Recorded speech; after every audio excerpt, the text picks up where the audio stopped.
Hi, I'm Brian Levy. I'm a partner at Manchester Living and the host of the Manchester Living podcast. The purpose of this podcast is to help people navigate the complex maze of elder care. There is a lexicon of elder care terms on our website at manchesterlivingpodcast.com. Today's episode is called If You Don't Have Anything Nice to Say. But first, let's move into new and noteworthy. If you would roll the clip, growing old together can be a beautiful thing, especially on the beach. I wanna make you smile whenever you're sad. Carry you around when your arthritis is bad. Oh, all I wanna do is grow old with you. I could watch that all day long. It makes me happy. Today, my two guests, Stefanos, Senior Vice President, Market Manager, Disability and Elder Trust Solutions at Bank of Texas. Welcome. Thank you. And Lindsay Howell, Legacy Guardianship. Thank you both for being here. Two of my favorite people in the industry. And let's jump in. Louis, I'm just going to have you do your own introduction. Who are you and what do you do? Yeah, Louis Stefanos. I work for Bank of Texas. I started about 5 years ago. I was in private practice before then, and we administer trust for kids with special needs and folks with dementia, cognitive decline, traumatic brain injury, kind of all the things we talk about. Wonderful. Lindsay, who are you and what do you do? I'm Lindsay Howell. I'm a professional guardian, and I own a guardianship program called Legacy Guardianship. And kind of overlapping with Louis, we help manage the affairs of people who have dementia, Alzheimer's, traumatic brain injuries, intellectual disabilities, things like that. So how do you guys work together in a professional sense, and what laps over? Well, it's a very harmonious relationship. Yeah. Exactly. We've been involved together for a long time. So when I was a private practice attorney, I represented Lindsay on a lot of her guardianships of the person and estate matters. And then when I moved over to the bank, we start serving as trustee, but we do work with Lindsay as GOP and GOE to make sure that the wards are taken care of, protected. So essentially, my company would be managing the personal effects, the medical needs, the placement needs, everything having to do with that individual. And then Bank of Texas is managing money, property, finances. And then we work together. It's very hand in glove. Got it. What are some ethical issues you face when handling cases with messy family dynamics? Lindsay, you want to take that one first? Yes. Ethically, I think the primary issue is keeping my ego and defensiveness out of it, because the first thing that I want to do if someone says you're not doing a good job, what are you doing with the care of my mother, is that it hurts me, because this is personal work, where we get very closely involved with people, but that's not an appropriate response, if I'm going on and on defending myself. So ethically, it's really more focusing on the client, focusing on the issues at hand, being professional, being courteous, regardless of how people are treating me. Great. And we talk about messy. Give me some examples of how it gets messy. We've talked offline a little bit, but yeah. Pretty much every single case we work, because, happy, harmonious families don't need professional guardians. So we had a case recently where the client, the person under guardianship, was living with family members. So family members were present 24/7 with caregivers, and they were so hostile with the caregivers that the agency actually resigned and put it in writing and said it was a hostile work environment. The family accused these caregivers of being neglectful, being irresponsible. They cyber-stalked some of the caregivers, went through their personal items, went through purses, took copies of driver's license, had pictures of their license plates. I mean, really, really big invasions of privacy. Wow. Messy is messy. Messy. Right. What are some misnomers you can dispel about guardianship? I want both of y'all to attack this one from the legal end. This is my soapbox. I think people watch TV too much. I think people watch Netflix too much. I know there was the show that came out, the movie about guardianship, and all of our attorneys talked about it. And I said, I'm not. Still Alice? There's a there's it was one. I Care a Lot. Yes. I Care a Lot. And there's Thank a you. new one, Bad Guardians. Like, they're not even trying to sugarcoat it, just Bad Guardians. Wow. But when that came out, we were all talking, our young attorney friends, like, are you going to watch it? I was like, I don't want any part of it, because I know it's not true. I think that's there was a case many years ago that kind of got guardianship really ramped up in Texas. And I just think there's a huge misnomer about it. I think what we do, we care about the folks we get appointed to take care of. We care about perfecting their money. She cares about making sure that they they're in a safe environment. They're protected from their family or any types of outside influences. And I think these shows make it pointed on the guardian. Well, yeah, there are going to be some bad seeds. And when I was a private practice attorney, I'd bring people in. I say, this is what we have to do, but it's not your fault. It's because of other bad people. But we really try to help people. We don't put people under guardianship because we just want to make money or we feel like we have some level of control. We bring people in that we think we can help and take care of. And yeah, I think the outside influences in TV really portray our jobs in a bad And light. people don't realize how highly regulated guardianship is, especially in the Dallas-Fort Worth Metroplex. Like every action we take, everything we do has to be blessed by the court. And we have ethical standards. I have a licensing authority that I have to report to. So it's not as though we can just go in and sell a house just because we feel like it to anyone. So it's highly regulated. There's real checks and balances. Absolutely. Great. And we do work in New Mexico as well. And you can only be in a conservator in 2 cases without having some type of formal national certification. So they really limit the amount of accounts that you can have and conservatorships you can have in I other think the states. oversight's great. Yeah. Yeah, wonderful. As a guardian and trustee, how do you interface with service providers such as caregiver agencies, placement agencies, hospice, home health, etc., when it comes to difficult family dynamics? You're making a lot of recommendations out there. A lot of recommendations. And it's challenging too, because on any given case, we might have the placement. They might be in some kind of long-term care placement. We might have a caregiving agency. We have the individual caregivers within that agency, and we might have hospice. So, and then we have the family dynamics. So if the family raises a concern, I came to visit my mom in the morning. She was soaked in urine. She smelled bad. Well, we have 5 different entities that we've got to gather information from. And obviously we want to hear the concerns of the family. Like we take that very seriously, but we have to be professional and objective. And ultimately it's all about the person under guardianship and what's best for them. Right. So, but to be clear, at the end of the day, the final decision is the guardians, not the families, correct? that's correct, with family input. Got it. I love case managers, especially in my role, because a lot of folks they don't have family, or their family has taken advantage of them, or there's that, business partner that's the only person in their life. So a lot of times we can't make medical decisions. We can only make the financial decisions. So we had actually a case down in Houston where an individual had a traumatic brain injury. His wife wasn't under guardianship, but she probably needed to be too. So he kind of had this leading the blind situation. And we had a caregiver that would call and say, oh yeah, everything's great, but something wasn't great. He drank a lot. She would never really control that. So I called a case manager in Houston that Lindsay actually referred me to. And I said, hey, drop by, tell them the bank sent you, that we just want to check up. Cause I can't go in there and identify issues like a case manager can. So she went in there and called me immediately and said, we have a major issue. We think the caregiver is taking advantage of your beneficiaries. So she came in, we gave her full power to come in and clean up the situation. There was no food in his refrigerator at the time. So he was literally just drinking alcohol every day without actually having any type of food intake, he or his wife. We got the caregiver out of the situation, and unfortunately she was with an agency. So there wasn't a whole lot of oversight from that agency's concern, which we don't really work with them anymore. But she got the caregiver out of the situation. She put her own folks. She got to move to like a private placement, kind of a private home now.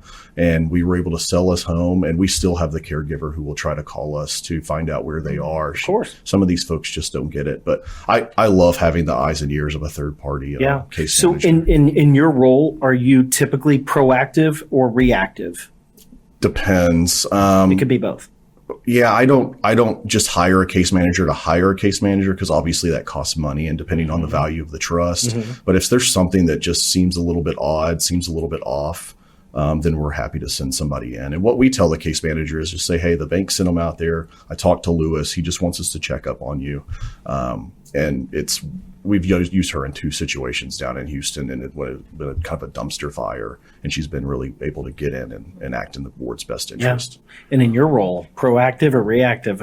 I really think proactive, because I want everyone from the get-go to know what my expectations are. I want them to know what they can expect from me. I want everyone on the same plan. So I actually have a protocol. Anytime we get new cases, I have an about me that I send out. I have communication guidelines that I send out so everyone knows, if you leave me a voicemail, email, I'm going to respond to you within 2 days. If you email me, I'm going to respond to you within 2 to 3 days. I tell people, if you have a specific request, put it in writing so that we're all on the same page. So I think proactive.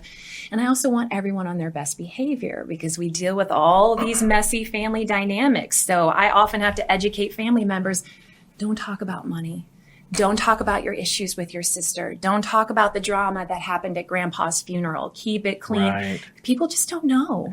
And we talk about the conflict, the drama. What do you think is the root of all of this drama with family dynamics? Is it money? I think it's really control because money is really about control and power, right? I think it's about control. Everyone wants to be in control of the situation. Yeah. I think it starts with money because how much is there? Do we have a lot or do we have a little? And if it's a little, then okay, you're probably not going to have a battle over money. Then it leads to control, but really sometimes it's sibling rivalry. Who did dad, I see so many where, well, dad came over to my house for Sunday dinners for multiple weeks in a row and dad didn't come over to my house.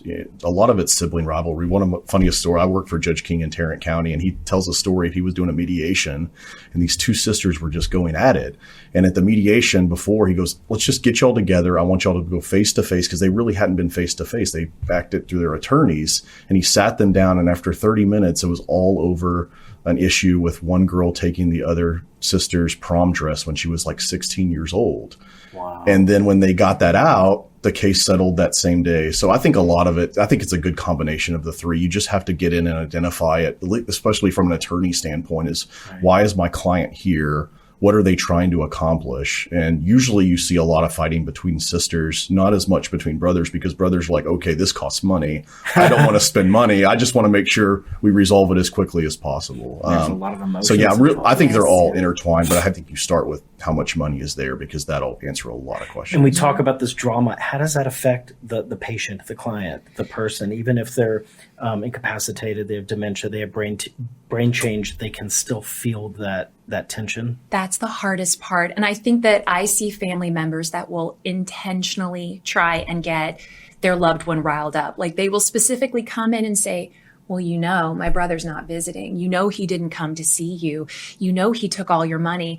And for a person with dementia, that's more harmful than saying that to anyone else because they can't remember. They can't connect all the dots between all the other things that have happened. And they're highly susceptible to influence. So it's incredibly harmful. How do you handle that with all the different siblings and all the different people that are involved? How do you stay neutral? One of them's lying. One of them has a backstory, something. How do you stay neutral? So my belief is that the truth is always somewhere in between. So I'll get a referral usually from an attorney and they say they're representing the good child. And of course the other child is bad, right? And they'll tell me the story and I'm going, okay. And I never believe it because the truth is always somewhere in between and there are no angels. None of us have done things perfectly. So how do we handle it? So, we try to tell people these are our expectations. These are the rules. These are the hot button topics. Don't talk about this. And then if that doesn't work, well, then the consequences start to come into play. And a lot of times that looks like supervised contact, restricted visitation, which nobody wants to do that. I never want that for my clients. Yeah. I have situations where I'm working with a family where the kids are acting out of integrity because they want to protect their inheritance. And my line is, that ship sailed. Mom, dad can't change their will even if they wanted to. So let's act in their best interest. How do you do that? How do you explain to them, the ship sailed, what you get is what you get. No, nothing's being modified. Yeah. Clarify a little bit. So even if a person is deemed incapacitated, they can still make a will. So the judge in the state of Texas cannot take away the ability to someone to execute a will. But if they have an existing will?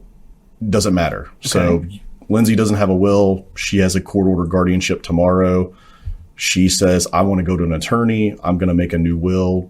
That's something they have to deal with at her date of death. We've had to deal with that in a couple of situations where we actually had Stephanie, our mutual client, did a will after she was deemed incapacitated by the court. But we felt comfortable enough of her going to an attorney because she could, what were her issues weren't more. It was making sure she was taken care of from a medical standpoint and not necessarily not knowing, what her property was, who she wanted to give things to. So it's a delicate conversation. We're actually going through one right now in Houston where we had a will that was executed after a court order said you cannot execute another will. So how do we do that? What are our conflicts there? What are our fiduciary duties to the family? But it's a difficult conversation. I don't really get into it. I just think people just want to be heard. So if they call me, I just let them talk. And I'm their friend because no matter what you say to me is not going to change how I treat my beneficiary, because my goal is to protect their trust, protect their money, and to make sure we're acting in their best interest. My job isn't to make sure that you have more. That's the guardian's role. Who's going to visit when, all that. But I think it's not so much an issue of who's in the will and who's getting what in the will. It's what's going to be left over.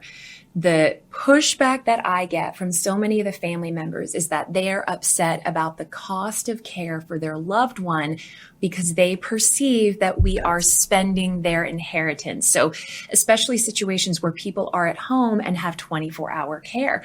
We know that's a lot more costly than someone being in even the very nicest memory care facilities. And they'll go, well, it'd be so much cheaper to put them in a nursing facility. It would be so much less expensive. When they say that, what I hear is Red you flag. are spending my inheritance. And I say, I'm so sorry, I don't care. We do have to work within a budget. The trust will give us a budget and say, this is what this person can afford.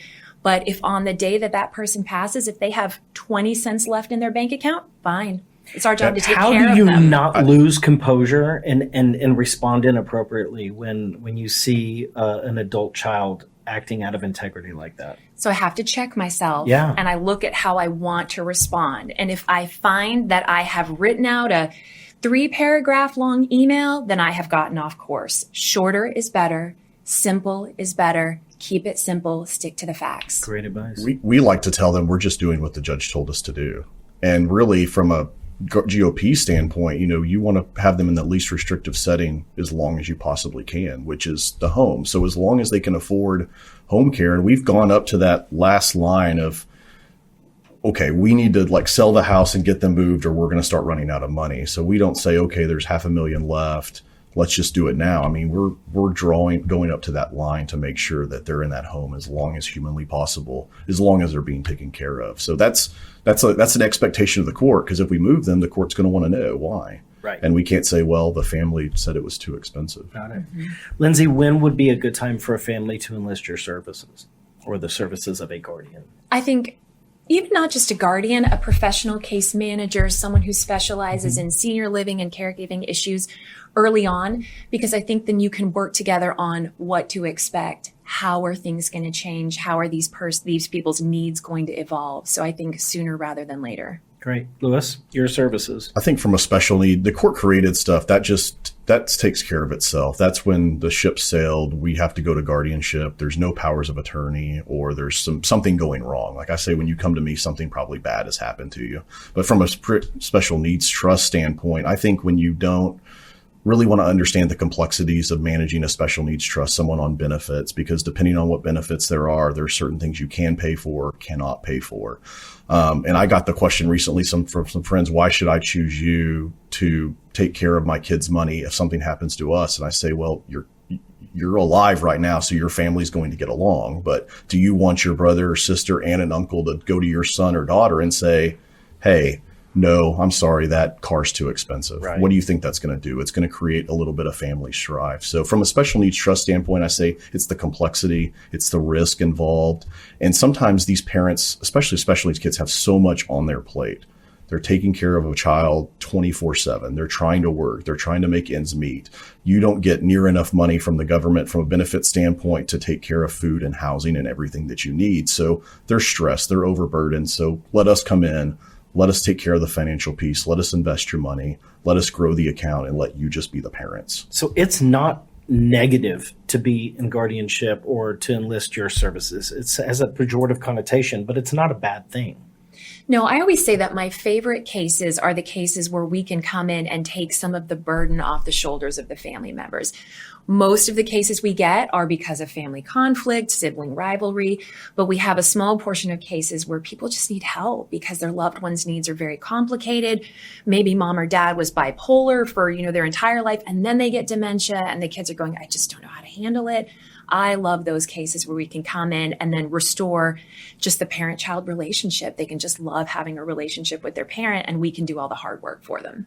We're seeing that a lot more recently with the folks that have schizophrenia, bipolar disorder. We're on a nice little run right now of getting phone calls. And it's usually what it is the parents are aging and the siblings are now being looked at as, okay, I'm in this situation. I have to take care of my sister. I don't really interact with her very well. I don't understand what she needs. And I also live in another state.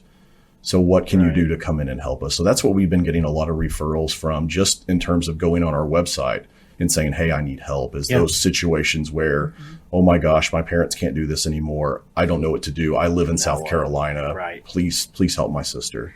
Lindsay, what haven't I asked you that I should? I think we should talk about service providers and how I, as a guardian, select service providers in light of the difficult family dynamics that we're dealing with. So I think full disclosure is important. Anytime I'm looking at a potential placement or a caregiving agency, and I know that the family has been really difficult and there's a lot of fighting, I usually tell the service provider up front, this is what we're working with. Because there are a lot of people that don't want to play ball. There are some people who will say, I'm so sorry, we're not willing to accept that client because we don't want any part in that. So I try to be as transparent as possible. Usually when there's difficult family dynamics and I'm looking for caregivers, I almost always go with a caregiving agency versus a private caregiver because it's too much liability. We need a lot of oversight. We need a lot of training. And I want to take the heat off of individual caregivers. We need someone directing them and overseeing them. We don't want direct conflict between a family member and a caregiver. That's not appropriate. It detracts from what the client needs. Great insight. Thank you. Lewis, what haven't I asked you that I should? What I'd like to say is that we have difficult jobs. We have to make difficult decisions. Not a lot of people want to do what we do. We don't do it for the money. We have families to raise. We have all these external things that are coming in. So just let people out there know that, we're trying to help. Yes, we charge a fee. That's just the nature of the business. But we don't get into this because we want to cause family dysfunction. We don't get into this because we think we're better than the family members. There's a need. Our services fill it. And we're there to really make sure that the family members are taken care of. And I think that's, especially from my standpoint, like I said earlier, you can come complain to me as a family member and I'm going to listen to you, but I'm going to redirect it and say, let's talk about your brother. Let's talk about your mom. Yeah. Let's talk about your daughter. Because that, at the end of the day, is the number one thing that is in my best interest. Point well made. So in the last month, I had to make the most difficult decision of my entire career as a guardian, and it presented a lot of ethical issues. Long story short, the woman tried to end her life, and she was only 51 years old, and she was unsuccessful, and she was in the hospital, and she was not going to make it. She was not going to make it. There was no chance. We had the opinion of like 5 different doctors, and the family was not in agreement. And I had to sit down with this family for hours at a time after they've met with all these doctors, and they are sobbing and looking at me going, please save her life. And the only decision I can make is the one that's in the best interest of my client. And that was to let her die peacefully and with dignity. And the family straight up told me that they hoped that my children suffered. Yes. They said the most horrible things to me. But in your heart, you're doing the right thing.